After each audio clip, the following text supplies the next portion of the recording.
Alis tayo. Di ba kung narinig nyo ako, ang hina ng pick up ng cam ko. Alis kami dito. Mabilisan lakad kasama ang mga friends. Punta kami ng windmill. See you later. Traffic. May accident. Yata dyan sa tapat. Oo nga, may na-accident dito harap. Kaya ingat sa mga motorista. Ayun na. Isa. Oh my goodness. Ayan po. Dahan-dahan po sa mga motorista. Oh my God. Daming nagbibisikleta.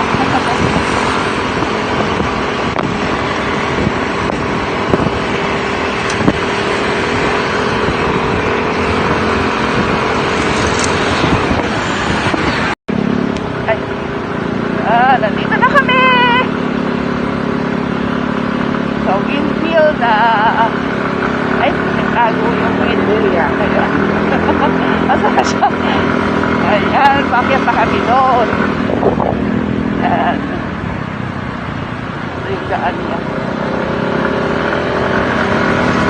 kaso walang umaandar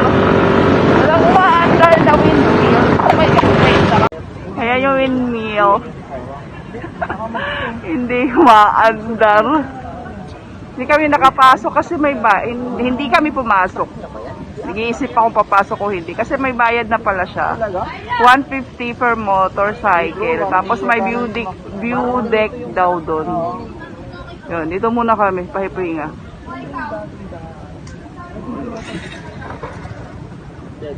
So yun yung isa. Ngayon ako nakarating dito.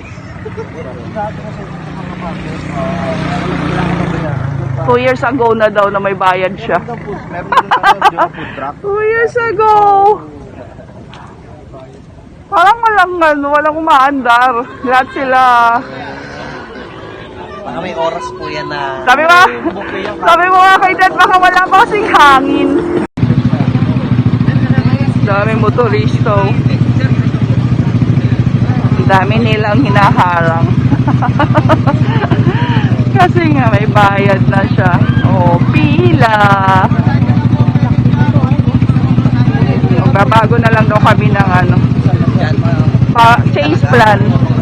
Yan yung mga kasama namin. Si bro, tsaka yung friends niya.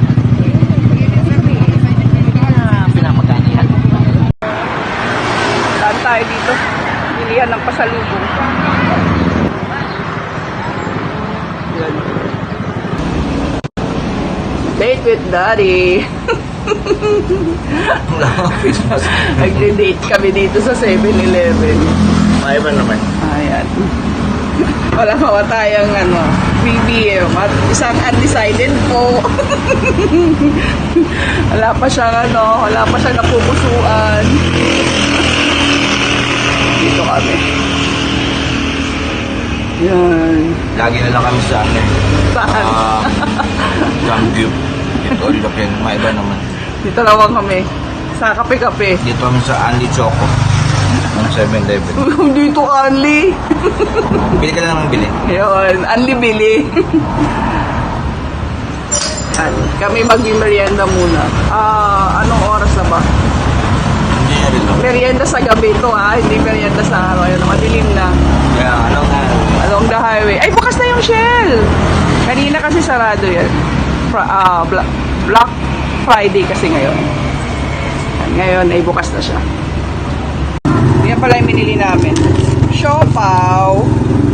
Tsaka titikman namin itong kanilang smoked salmon with cream cheese. Ito daw yung kanilang Lenten special. Andun, yung makita.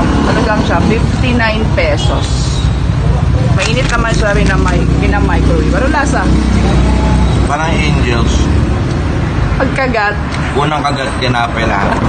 Pangalawa, tinapay pa rin. Pangatlo, may naman. Wala na naman. Manipis na lang. Ito na tinatawag na, paper tin ba yun? Oo. Masaya yung sa Henley nung nakaraan yung binili ko. Kaso puro ano naman yun, hindi masyadong nainit, malamig.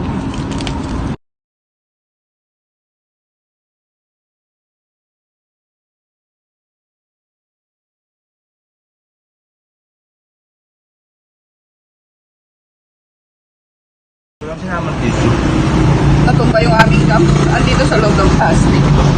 May nag-message tumunog na tumba. Ano nangyari sa kinain mo? Anong walang nangyari? Talagang, Lentin talaga. Malangiyak eh. Lentin out. ano na? Let it out.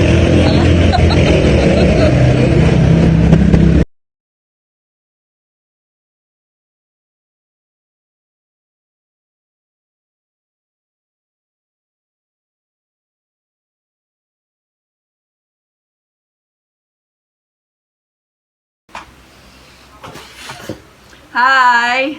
Pasensya na, hindi na ako nakapag-update nung dumating kami nung nag-ride kami. Kasi init na ako, tapos hinaantok ako, so natulog muna kami ni Daddy. Tapos kinagabihan, nagpunta naman kami sa sa 7-Eleven, nagmerienda.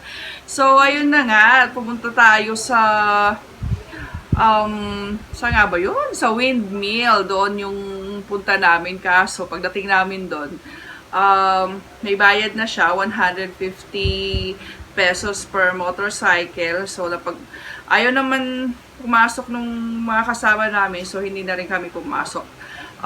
Hindi naman namin first time ni Daddy yon, pangalawang beses na namin napunta doon. Pero yung unang beses namin punta doon, mga 2016 pa. 2015. Kasi parang 6 months old pa lang nun si Epi. Lalagay ko dyan yung picture. Baby pa siya nun. So, wala pang bayad nun. Kasi open pa siya sa public viewing. So, nitong huling punta namin, sabi nung mga naandon, nung mga nag-guide, hindi siya open for public viewing since 2 years ago, mula nung nag-pandemic.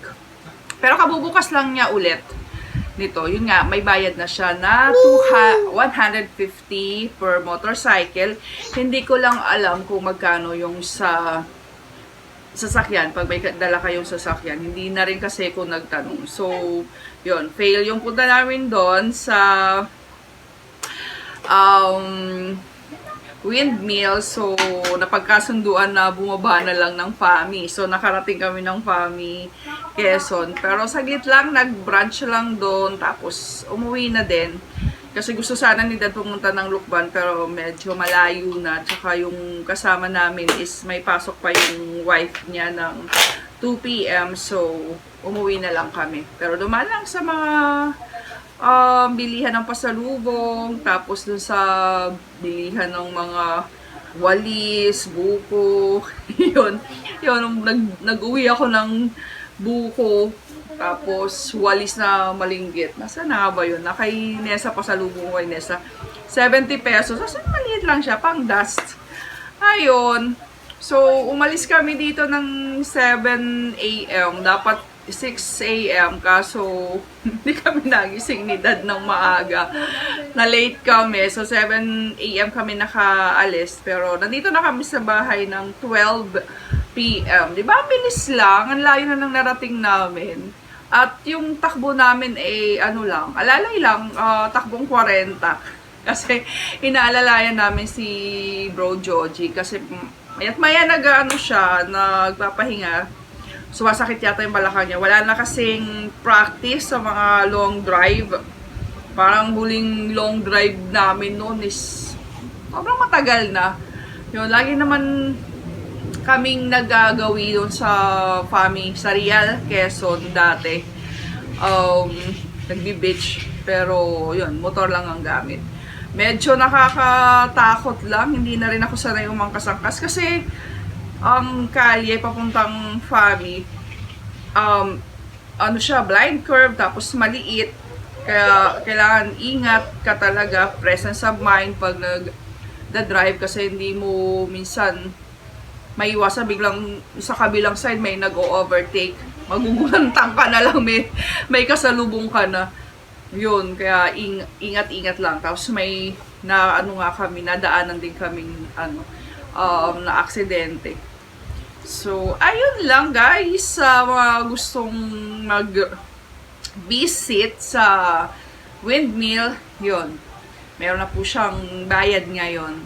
Tapos, pag weekend, marami din talagang, marami kang makakasabay na mga motorista, ano ba tawag doon, sa mga nagbibisikleta, yun, maraming,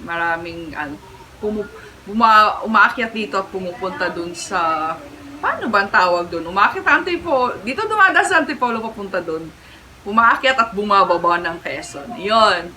So, thank you sa pagsama ninyo sa amin ngayong araw na to. And don't forget to like and subscribe and see you again on my next one. Bye! Bye-bye, I'm a baby. Yeah, she's a baby, walang damit. Tapos ito isa sa mga nabili namin palang pasalubong doon. Anong tawag dito? Oraro. Kasi paborito ni Nessa. Akala ko nga din hindi ko magugustuhan yun. Pero masarap din pala. So, ayun lang. Bye ulit! Bye, friends. Bye, my friends. Bye, your friend!